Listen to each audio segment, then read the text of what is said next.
Episode ketiga ini dimulai dengan memperlihatkan Makio yang melangkah dengan gagah berani di sebuah kasino. Semua orang yang melihat Makio berbisik, "Itulah Makio si tornado." Rupanya, selain hebat dalam berkelahi, ia juga hebat dalam hal berjudi. Apalagi dalam hal wanita, ialah jagonya. Makio mendekati meja, menutup mata, dan langsung mendebak bola akan jatuh di angka 27. Dengan percaya diri, Makio menyuruh Kazuya memasang taruhannya di angka 27. Dan tebakan Makio tidak meleset. Tamu yang melihat kehebatan Makio dalam berjudi menatap kagum serta tak percaya dengan kehebatan Makio. Bunyi ponsel Makio membuyarkan suasana. Ternyata Kuroi lah yang menelepon dan memberitahukan jika Makio memiliki tugas sekolah dan harus belajar 15 huruf M pada besok hari.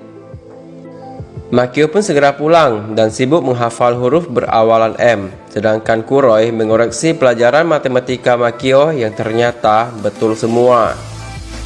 Saat Makio belajar, Kazuya juga tampak membaca sebuah buku yang sampulnya berwarna pink. Kuroi pun bertanya, apa yang tengah dibaca oleh Kazuya? Sambil tersenyum, Kazuya menjawab jika ia tengah membaca buku remaja tentang zodiak demi Makio. Spontan Makio berteriak dan mengatakan jika seorang Yakuza pantang untuk mempercayai soal zodiak.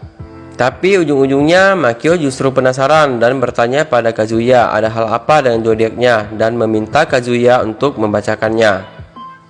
Di sana tertulis jika Makio akan mendapatkan benda berwarna pink yang menjadi faktor cintanya. Selain itu, zodiaknya juga mengungkapkan bahwa musuh terbesar Makio akan datang dengan memakai warna merah. Makio dengan percaya diri mengatakan jika ia akan menang melawan siapa saja dan apa saja. Keesokan harinya di sekolahan, tampak Makio berjalan di koridor sekolah dengan rasa percaya diri yang tinggi. Tiba-tiba, geng Hoshino menghadangnya dan memalak Makio. Makio dengan sangat terpaksa pun memberikan uangnya. Saat masuk ke dalam kelas, Makio disambut dengan tawa murid-murid lainnya yang menganggap Makio bodoh karena memakai jas di saat musim panas. Sakura Koji pun datang membelanya.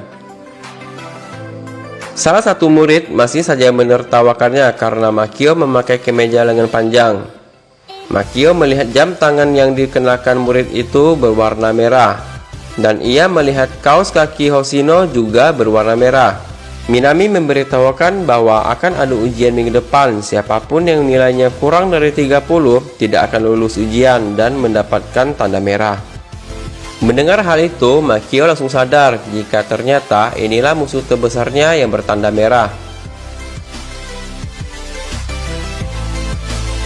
Malamnya, saat jalan-jalan di kawasan geng yang ia pegang, Makio memberitahukan kepada anak buahnya jika ia akan mengikuti ujian minggu depan, tapi ia tidak yakin jika ia bisa melakukannya.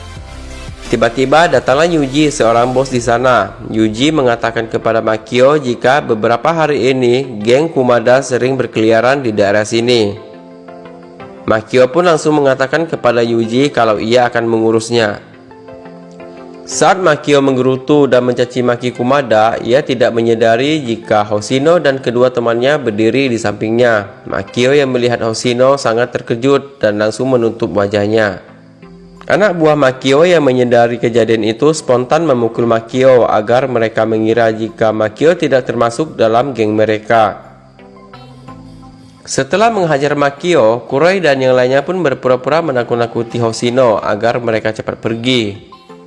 Setelah mengusir Hoshino CS, Kuroi dan yang lainnya pun langsung kembali ke Makio yang masih terbaring kaku di tumpukan sampah. Mereka pun meminta maaf kepada Makio. Sebenarnya mereka melakukannya agar Makio tidak ketahuan jika ia adalah seorang pemimpin Yakuza. Malamnya, Kazuya menghadirkan seorang guru privat terkenal, tapi Makio ujung-ujungnya justru menendang guru itu keluar karena kesal saat guru itu menganggapnya bodoh karena tidak bisa mengerjakan soal dasar. Akhirnya Makio berpikir untuk melakukan hal curang saja. Ia dan Kazuya mengendap-endap ke sekolah dan berencana mengambil soal ujian yang disimpan di brankas guru. Sayangnya dia tidak menemukan apapun dan hampir ketahuan oleh kepala sekolah beserta guru olahraga yang kebetulan tengah patroli. Keesokan harinya, Makio juga menyuruh guru agar membantunya dalam hal ujian. Makio memberikan sejumlah uang dan mengatakan bahwa dengan uang tersebut dia akan populer di kalangan wanita. Guru itu justru menolak dan mengatakan jika dia sudah memiliki orang yang dia sukai.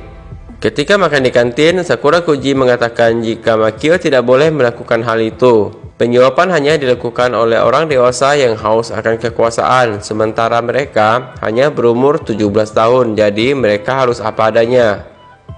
Makio pun tersenyum mendengar ucapan Sakura Koji tentang usia mereka yang baru 17 tahun. Saat ujian pun tiba, Makio tampak gugup dan memanggil Sakura Koji yang tengah mempersiapkan peralatan tulisnya. Sakura Koji bersikap dingin dan mengatakan jika dia tidak akan memberikan contekan pada Makio. Makio tampak gelisah saat melihat soal-soal yang begitu sulit. Akhirnya, dia memutuskan untuk memilih jawaban dengan mengandalkan keberuntungan. Ia melempar pensil yang sudah ditulisnya dengan angka-angka. Berapa angka yang keluar, maka itulah yang dia tulis sebagai jawabannya. Setelah soal pilihan ganda selesai, ia dipusingkan kembali dengan soal esai. Makio tampak tidak bisa menjawab sama sekali. Di saat teman-temannya yang lain sibuk menjawab, dia justru teringat dengan masa kecilnya dulu di mana ia juga tidak bisa menjawab pertanyaan ketika ujian sekolah dasar dan melarikan diri dari ujian sekolah. Hasil ujian pun keluar, hanya Makio yang diberi tanda merah dalam arti bahwa Makio tidak lulus pada ujian kali ini.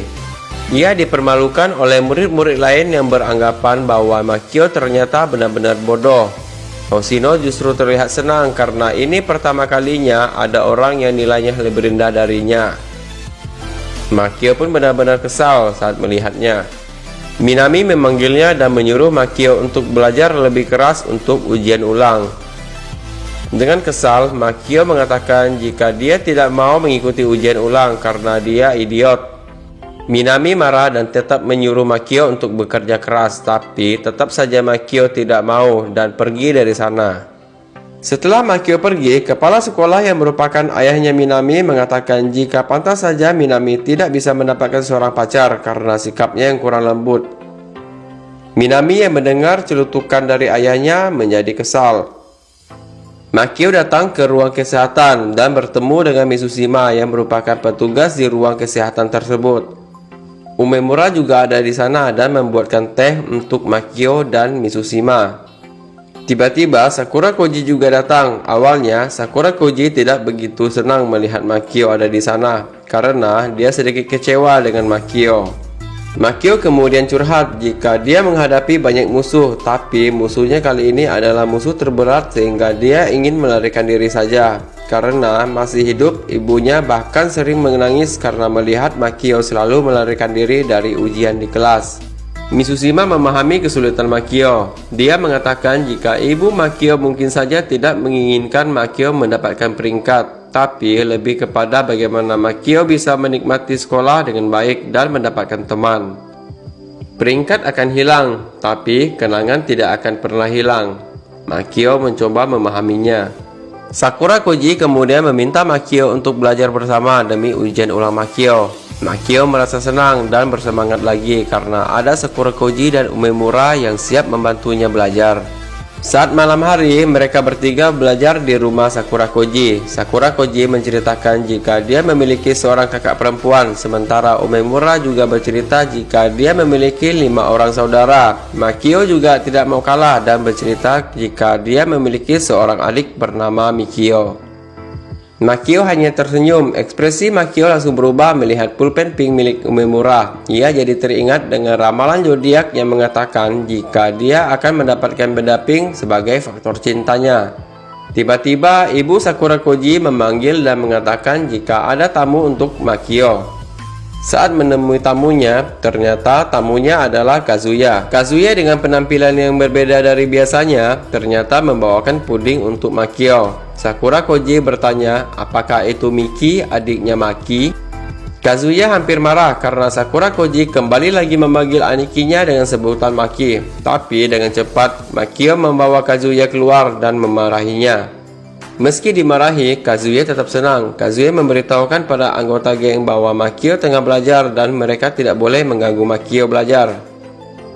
Ternyata besok mereka akan bertarung dengan geng musuh, yaitu geng Kumada. Namun mereka tidak memberitahukan kepada Makio karena tidak mau mengganggu Makio yang tengah belajar untuk ujian ulang. Besoknya Umemura memberikan pensil berwarna pink pada Makio sebelum ia mengikuti ujian ulang. Minami pun tampak senang karena akhirnya Makio mau melakukan ujian ulang tersebut.